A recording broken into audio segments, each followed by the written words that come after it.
Clubbing is church. Clubbing is playing outside with your friends. Clubbing is the best way to spend your 20s. And I know what you're thinking. How can clubbing be church? How can something full of sin be compared to something religious and holy? But I have to ask you, how can it not? Church is bigger than hearing the pastor talk about the Bible, the same way the club is bigger than spending money on drinks and hooking up. It's about community, shared purpose, escapism, and love. Community is undeniable. New people show up every week. You see people you grew up with, people from school, people from work. You invite friends and family when you run into them the day before. You anticipate running into certain people, and that feeling of excitement or anxiety washes over you. You meet new people, and people are actually seem open to meet, though you're never quite sure if it's the feeling of the establishment or if it's just your perspective on the world. Did I need this drink to talk to this girl? Do I need to be reminded to be a good person, or can I carry this over into my everyday life if I wanted to? The answer is yes.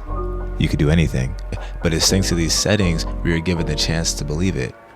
Let's bring it back to playing as kids outside. What's the difference there? What's the difference from knocking on your friend's door to go play basketball or calling your homeboy and be like, hey, let's go to the club tonight, nigga, let's get lit, let's get active, nigga, it's Friday, what's the word, you know what I'm saying? What's the difference between walking up to the girl across the bar or talking to the girl across the street? What's the difference between getting absolutely plastered off of too many shots of tequila with all of your boys versus like drinking a lot of caffeine or something and playing video games, or I don't know. You spend hours in the morning getting ready with your friends and family, blasting music through the house. Not only are you preparing for going out by putting on your nicest clothes and carefully doing your makeup, but you're also mentally preparing by setting the vibe with specific music that places you in your destination before you even get there. You want to be ready spiritually, mentally, and physically before seeing your community again.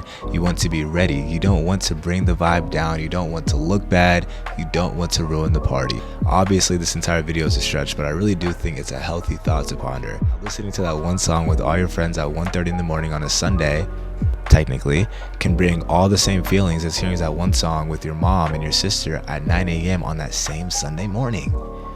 How that feeling of ecstasy and hope and love could wash over you and allow you to feel unstoppable.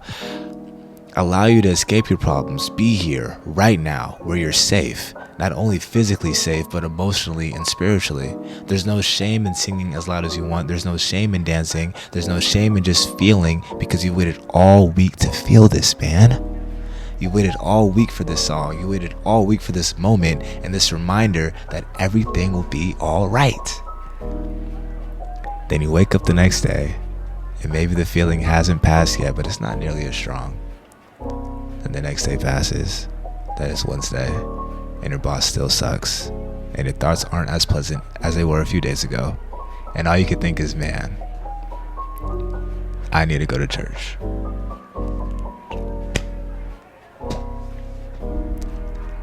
Thank you.